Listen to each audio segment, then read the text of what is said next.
வணக்கம். நான் ருத்ரவிநாயக பாண்டியன். பிரபஞ்ச பேராற்றல் மற்றும் இயற்கைக்கு நன்றி தெரிவித்து இந்த பதிவினை வழங்குகின்றேன்.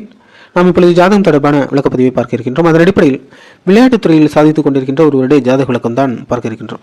இவரை பற்றி நானே முன்பு அறிந்திருந்ததில்லை.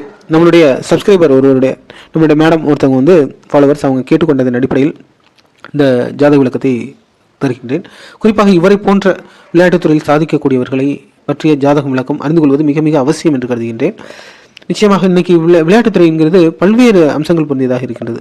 ஒலிம்பிக்கில் சாதிக்கிறாங்க, விளையாட்டுலேயே கிரிக்கெட் இருக்குது, ஃபுட்பால் இருக்குது, இன்னும் பல்வேறு துறைகள் இருந்தாலும் ரோலர் ஸ்கேட்டிங் நிறைய பேர் செஸ்லலாம் இருக்காங்க. ரோலர் ஸ்கேட்டிங்கிறது ஒரு முக்கியமான ஒரு துறையாக இருக்குது. இந்த துறையில் சாதிக்கக்கூடிய ஒருத்தர், அதுவும் தமிழ்நாட்டை சேர்ந்தவர், சென்னையில் இருக்கக்கூடிய ஒரு உலக அரங்கில் ஒரு புகழ்பெற்ற ஒரு நிலை அடைந்திருக்கின்றார்.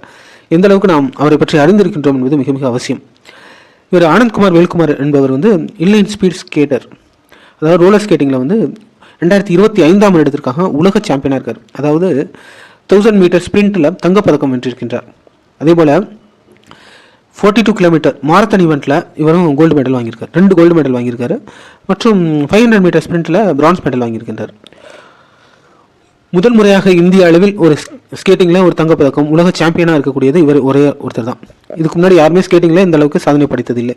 அப்படிப்பட்ட ஒரு புகழ்பெற்றவராக இருக்கின்றார். இவருக்கு ஒரு மூத்த சகோதரி இருக்கின்றார், அவரும் இந்த துறையிலே இருக்கின்றார். இவர் இது மட்டும் இல்லாமல் குழந்தை பருவத்திலிருந்தே இவருக்கு இந்த நாட்டம் விருப்பம் இருந்திருக்கின்றது.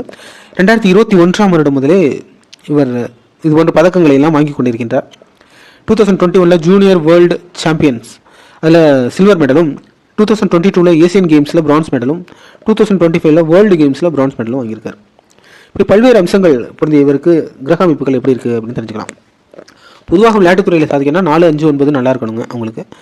இன்னொன்று அவங்களுக்கு எந்தெந்த கிரகங்கள் வலிமையாக இருக்குன்னா புதனும் சுக்கிரனும் செவ்வாயும் மிக மிக அவசியமான கிரகங்கள். இது நல்லா இருக்கணும். எந்தெந்த இடங்கள் நல்லா இருக்கணும்னா அந்தந்த விளையாட்டு பொறுத்து தான் நம்ம பார்க்கணும். நம்ம ஏற்கனவே செஸ்ஸில் பார்த்தோம், அவங்களுக்கு 3ஆம் இடம் நல்லா இருக்கணும். இந்த 1-to-1 ஃபேஸ் பண்ணுறது அதெல்லாம் 3ஆம் இடம் நல்லா இருக்கணும்னு பார்த்தோம். அதே மாதிரி அவங்களுக்கு புதன் அறிவுபூர்வமான ஒரு கிரகமாக இருக்கிறதுனால புதன் நல்லா இருக்கணும்னு பார்த்தோம் செஸ்ஸில். இவங்களுக்கெல்லாம் புதன் ஃபிசிக்கல் ஆக்டிவிட்டிஸ் அதிகமாக இருக்கும். அதனால் நுட்பமாக இதையும் நல்ல ஷார்ப்பான ஒரு குறிப்பிட்ட நேரத்தில் அந்த எல்லையை கடக்கணும். அதன் அடிப்படையில் நல்ல கண் ஷார்ப்பாக இருக்கணும், உடல் ப்ராப்பராக இருக்கணும், அறிவும் இருக்கணும். இது எல்லாமே கலந்த ஒரு விளையாட்டு தான் இது. நம்ம just like that physical activities மட்டும் நல்லா இருந்தால் மட்டும் போதுமா அப்படின்னா கிடையாது. Physical as well as mental ரெண்டுமே கம்பைண்டாக இருந்தால் தான் இதெல்லாம் சாதிக்க முடியும். அப்படிப்பட்ட அமைப்பு இருக்கணும். முதல்ல உடல் வலிமையாக இருக்கணும். இந்த கிரகங்களும் பார்த்திங்கன்னா நம்மளோட உடல் தன்மையை பொறுத்து தான் ஆற்றல்களையும் வெளிப்படுத்துகின்றன. அதன் அடிப்படையில் இவருக்கு எந்தெந்த இடங்கள் நல்லா இருக்கணும் அப்படின்னா குறிப்பாக 3ஆம் இடம் நல்லா இருக்கணுங்க.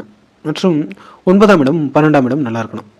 ஏன்னா அவங்க காலில் தான் அந்த ஸ்கேட்டிங் ரோலரை பைண்ட் பண்ணி அவங்க விளையாடுறாங்க. அதன் அடிப்படையில் 12ஆம் இடம் நல்லா இருக்கணும். 9ஆம் இடம் 3ஆம் இடம் தான் பெண்டு பண்ணி தான் அவங்க அந்த தூரத்தை கடக்க வேண்டியிருக்கும். அதன் அடிப்படையில் இந்த இடங்கள்லாம் நல்லா இருக்கணும். அப்படி கிரக அமைப்பு இருக்கா அப்படின்னு பார்க்கலாம். இவருக்கு நவம்சம் எதை இண்டிகேட் பண்ணுது அப்படின்னு பார்க்கலாம். லக்னத்திலே கேது இருக்காரு. லக்னாதிபதியான சுக்கிரன் 3ஆம் இடத்துல இருக்காரு. இது ஒரு ப்ளஸ் பாயிண்ட். இன்னொன்று 2ஆம் இடத்துல சந்திரன் நீச்ச யோகம். 2ஆம் இடம்னாலே முகம், கண், பல்லு இதெல்லாம் குறிக்கும். அதன் அடிப்படையில் இளமை பருவத்திலேருந்தே அந்த விளையாட்டுத்துறையில் நாட்டம் வர்றதுக்கு இந்த 2ஆம் இடத்துல நீச்ச யோகமும், பொதுவாக 2ஆம் இடத்துல நீச்ச யோகம் இருந்தால் கல்வியை காட்டிலும் விளையாட்டு மற்ற துறை சார்ந்து இயங்கக்கூடியவர்களாக இருப்பார்கள். மற்றும் 3ஆம் அதிபதியும் நீச்சமாகி 4ஆம் இடத்தில் நீச்ச யோகம் கொடுக்கின்றார். 2 நீச்ச கிரகங்கள் சிறப்பாக இருக்கின்றன. அதுவும் குருவும் சந்திரனும் இருக்கின்றார்கள். மற்றும் 5ல் சூரியனும் மாந்தியும், 7ல் ராகுவும், மற்றும் 12ல் புதன், சனி மற்றும் செவ்வாய். இது மறையக்கூடிய அமைப்பு தான் இருக்குது. இவருடைய லக்னாதிபதி 3ஆம் இடத்துல இருக்கிறதா இருக்கட்டும். மற்றும் புதன் நல்லா இருக்கார், புதன் உச்சமாக ஆட்சியாக இருக்கார். அதன் அடிப்படையில் இவர் அண்ணா யூனிவர்சிட்டியில் கிண்டி கேம்பஸில் ஐடி கம்ப்யூட்டர் சயின்ஸ் படிச்சுட்டு இருக்காரு. இன்ஜினியரிங் பிஇ கம்ப்யூட்டர் சயின்ஸ் படிக்கிறார். இப்படிலாம் நல்ல ஒரு யோகமான ஜாதக அமைப்பு இருக்குது. நான் சொன்ன மாதிரி லக்னாதிபதி 3ஆம் இடம் நல்லா இருக்குது, 9ஆம் இடம் நல்லா இருக்குது, 12 நல்லா இருக்குது, புதன் நல்லா இருக்காரு, செவ்வாயும் நல்லா இருக்காரு, சுக்கிரன் நல்லா இருக்காரு. லக்னாதிபதி சுக்கிரன், செவ்வாய் புதன் சேர்க்கையெல்லாம் சிறப்பு. மற்றும் இவருக்கு பார்த்திங்கன்னா இவருக்கு கொஞ்சம் இவ்வளோ ஒரு பேர் பெற்ற ஒரு இந்திய அளவில் டாப்பான ஒரு பிளேயராக இருந்தாலும் பெரிய அளவுக்கு இவருக்கு ஒரு புகழ் வெளிச்சம் கிடைக்காம இருக்குது. இந்த 10ஆம் அதிபதி நீச்சமாக இருக்குது தான் ஸ்டார்டிங்கில் அப்படி தான் இருக்கும். மற்றும் இவருடைய கிரகங்கள்லாம் சிறப்பாக வலிமையாக இருக்கின்றன. இவருக்கு மற்றபடி ஏதாவது இஷ்யூஸ் வருமானா கொஞ்சம் கை கால் முட்டு வலியெல்லாம் வருங்க. அதே மாதிரி முதுகு வலியெல்லாம் வரும். உங்களுக்கு விளையாடுறாங்க அந்த அடிப்படையில் அந்த பிரச்சனைகள்லாம் ஏற்படும். அதெல்லாம் கொஞ்சம் கவனமாக பார்த்துக்கணும் தான். அதே போல் இவருக்கு திருமண யோகம்லாம் இருக்குன்னா இருக்குது. திருமண யோகம் அது வெளிநாடு சார்ந்து இயங்கக்கூடியவர்களாக கொஞ்சம் தூர அமைப்பில் திருமண யோகம் இருக்கும். மற்றபடி நம்ம விளையாட்டு மட்டும் பார்க்கலாம், அந்த துறை சார்ந்து அந்த ஃபோக்கஸ் மட்டும் பார்க்கலாம். அதன் அடிப்படையில் இவர் சாதிக்கக்கூடிய சிறப்பான யோகமான அமைப்பு. சின்ன சின்ன இஷ்யூஸ் இருக்குது, அந்த புகழ் பெறதுல கொஞ்சம் இஷ்யூஸ் எல்லாம் இருக்குது. மற்றபடி யோகமான அமைப்பு அந்த துறையில் சாதிக்கிறதுக்கு என்னென்ன அப்படிங்கிறத தெளிவாக சொல்லியிருக்கேன். 3ஆம் இடமும் 9, 12 நல்லா இருக்கணும். புதன், செவ்வாய், சுக்கிரன் இது நல்லா இருக்குது அப்படிங்கிற பார்த்துட்டோம். ஏன்னா 3ஆம் இடம்னா முதுகு, நம்மளுடைய கழுத்து இதெல்லாம் குறிக்கும். அதெல்லாம் நல்லா கரெக்டாக ப்ராப்பராக பெண்ட் பண்ணி நம்ம விளையாடணும். அதேபோல் 12ஆம் இடம் நல்லா இருந்துச்சுன்னா தான் அந்த காலில் கட்டி விளையாடுறதுக்கு அவங்க சிறப்பாக பயணம் மேற்கொள்வதற்கு கரெக்டாக இருக்கும். மற்றும் இவருடைய ராசி கட்டம் முழுமையான தன்மைகளை எடுத்துக்காட்டக்கூடியதாக இருக்கின்றது. இவர் 19/1/2003 பிறந்தவர் தான். 10:30 AM தை மாதம் 5ஆம் தேதி பூசம் 4ஆம் பாதம் கடக ராசியில் மீன லக்னத்தில் பிரதமை திதியில் பிறந்திருக்கின்றார். பிரதமை திதி அதான் முதல் திதி தான் பிரதமை திதி. மற்றும் பௌர்ணமி அதுக்கு அடுத்த நாளில் பிறந்திருக்காருங்க. பௌர்ணமிக்கு அடுத்த நாள் தேய்பிரை திதி தான், இருந்தாலும் பிரதமைங்கிறது பௌர்ணமி தான் கிட்டத்தட்ட. இவருக்கு மீன லக்னம்னாலே நல்ல சிறப்பான ஒரு யோகமான அமைப்பு தான். இவருக்கு லக்னத்திலேருந்து 3ஆம் இடத்துல சனியும் ராகுவும் இருக்குது. இங்கே சனி வக்கரமாக இருக்கார். இது ஒரு முக்கியமான காரணம். 3ஆம் இடம் வலுவாக இருக்குது அப்படிங்கிறதுக்கு சனி ராகு இருக்கக்கூடிய அமைப்பு. மற்றும் இவருடைய 12ஆம் அதிபதி 3ஆம் இடத்துல வராங்க. மற்றும் 4ல் மாந்தி 5ல் குரு சந்திர யோகம். அவருக்கு நவம்சத்தில் இந்த குரு சந்திரனும் நீச்சமாக இருந்திருந்தால் கூட இங்கே ராசி கட்டத்தில் பாருங்கள், அவங்க 2 பேரும் ப்ராப்பராக ரீப்ளேஸ் பண்ணக்கூடிய அளவுக்கு லக்னாதிபதி 5ஆம் இடத்துல உச்சமாக வர்றாரு. சந்திரன் ஆட்சியாகவும் குரு உச்சமாகவும் இருக்கக்கூடிய ஒரு சிறப்பான யோகமான அமைப்பு. மற்றும் இவருக்கு 9ஆம் இடத்துல சுக்கிரனும் செவ்வாயும் கேதும். நான் சொல்லியிருந்தேன் சுக்கிரன் செவ்வாய் புதன் எந்த அளவுக்கு இம்பார்ட்டன்ட்னா, சுக்கிரன் செவ்வாய் இணைவு இருக்குது, கேதுவோட சேர்ந்துருக்கு. இவருக்கு கலைத்துறை சார்ந்த நாட்டம்லாம் வரும், விளையாட்டுத்துறையெல்லாம் ஈடுபடுறாரு. இன்னும் இந்த சினிமா இது போன்ற மீடியா சம்மந்தப்பட்ட துறையிலும் ஈடுபடுவார். மற்றும் புதன் 10ஆம் இடத்துலையும் 11ல் சூரியனும் இருக்கக்கூடிய அமைப்பு. ஒரு மூத்த சகோதரியும் பார்த்தீங்கன்னா அந்த டிபார்ட்மெண்ட்டில் தான் இருக்காங்க அப்படின்னு பார்த்தோம். ஏன்னா இவர் 11ஆம் அதிபதி சூரியன் நவாம்சத்தில் 5ஆம் இடத்துல வந்தாங்க, சிறப்பு. அதேபோல் ராசி கட்டத்திலையும் 11ஆம் இடத்துல சூரியன் இருக்குது. 11ஆம் அதிபதியான சனியும் 3ஆம் இடத்துல வருது, சிறப்பு. இவ்வாறு இவருடைய கிரக அமைப்பு இருக்குது. நல்ல அறிவுத்திறன் பொருந்தியவர் தான். விளையாட்டு ஆர்வம் கொண்டவராக இருக்கின்றார், கலை ஆர்வம் கொண்டவராக, உடல் மன சமநிலையை பேணி பாதுகாக்கக்கூடியவராகவும், மற்றவருடைய மனதை புரிந்து கொண்டு அதன் அடிப்படையில் தன்னை மேம்படுத்திக் கொள்ளக்கூடியவராகவும், அதாவது விளையாடுற இடத்துல பார்த்தீங்கன்னா டக்குன்னு அந்த ரொம்ப ஷார்ப்பாக மைனூட்டாக அந்த டிஸ்டன்ஸை கவர் பண்ணோம். அப்போ மற்றவங்க எப்படி எந்த டிஸ்டன்ஸில் எப்படி எவ்வளோ ஸ்பீடில் போகிறாங்க அதெல்லாம் பார்த்து அதுக்கு தகுந்த மாதிரி ஒரு குறிப்பிட்ட நேரத்தில் அந்த எல்லையை கடக்கக்கூடிய தன்மை பொருந்திய ஒரு கிரக அமைப்பு இவருக்கு சிறப்பாகவே இருக்கின்றது.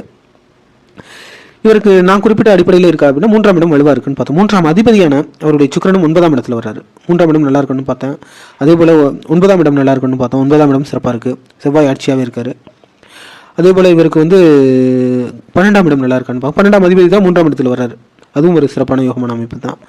இந்த 3, 9, 12 கனெக்டிவிட்டி இருக்குது. குரு சந்திரன் நல்லா இருக்காங்க. அதன் அடிப்படையில் நிச்சயமாக சாதிக்கக்கூடிய ஒரு யோகமான அமைப்பு தான். புதனும் நல்லாவே இருக்கார் 10ஆம் இடத்துல, அவர் 7ஆம் அதிபதியும் கூட.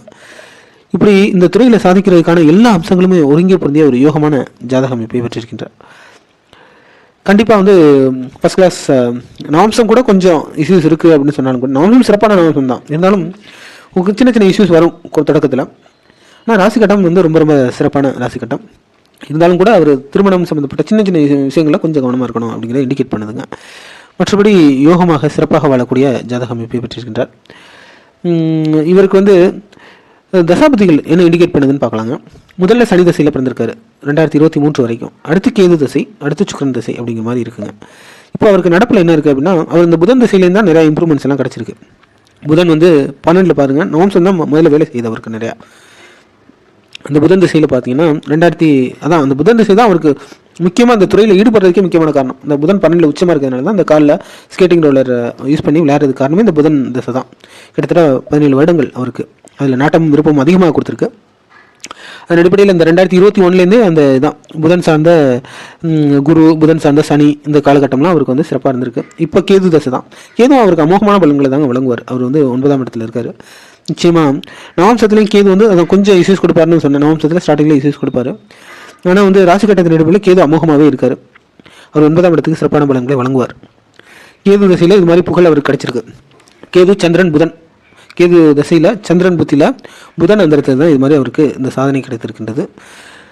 மற்றும் இவர் இந்த சாதனையை நிகழ்த்தியது ஆகஸ்ட் மாதம் 14ஆம் தேதி இந்த சாதனையை நிகழ்த்தினார். அந்த காலகட்டத்தில் தசாபுத்தி அந்தரம் சிறப்பாக இருக்கின்றது. இந்த புதன் திசை அவருக்கு கேது திசை 2030 வரைக்குமே இருக்குங்க, சிறப்பு. இந்த கேது திசை முடிஞ்சாலும் அடுத்து சுக்கிரன் திசை. சுக்கிரன் திசையும் இவருக்கு 3 மற்றும் 9 மற்றும் 8ஆம் அதிபதி 9ஆம் இடத்துல சுக்கிரன் இருக்கார். இன்னும் 20 வருடங்கள் ரொம்ப ரொம்ப அமோகமாகவே சிறப்பாக வாழக்கூடியவர். இன்னும் பல்வேறு புகழும் பெருமையும் சாதனைகளும் அவர் புரிய வேண்டும் என்று அவருக்காக நாம் பிரார்த்தனை செய்து கொண்டு, இதுபோன்ற இந்த துறையில் சாதிக்க விரும்பக்கூடியவர்களுக்கு இவருடைய ஜாதகம் ஒரு முன்னுதாரணம். இவரை போன்ற ஒரு புகழ் வெளிச்சத்துக்கு வர வேண்டிய ஒரு இளைய தலைமுறை நாம் நிச்சயமாக அவர்களை என்கரேஜ் பண்ணணும். இது போன்ற விளையாட்டுத்துறையில் ஒரே கிரிக்கெட் மட்டும் இல்லாமல் கிரிக்கெட்டும் பார்க்கலாம், அதே மாதிரி எல்லா துறையிலும் நம்ம என்கரேஜ் பண்ணணும். இந்தியா இன்னும் ஒலிம்பிக்கில் நிறைய கேம்ஸில் ஸ்போர்ட்ஸ்லாம் நம்ம பார்ட்டிசிபேட் பண்ணி நம்மளோட இளைஞர்கள் பெரிய அளவுக்கு உச்சத்தை அடையணும் என்று ஒரு எதிர்பார்ப்புடன் இந்த பதிவை நிறைவு செய்கின்றேன். இதுதான் இவருடைய ஜாதகம் தொடர்பான விளக்கம். மீண்டும் இது போன்ற ஜாதகம் தொடர்பான விளக்க பதிவில் உங்களை சந்திக்கின்றேன். புவியுள்ள காலமெல்லாம் புகழோடு வாழ்ந்திருவீர். வையகம் செழிக்க. வாழ்க வளமுடன்.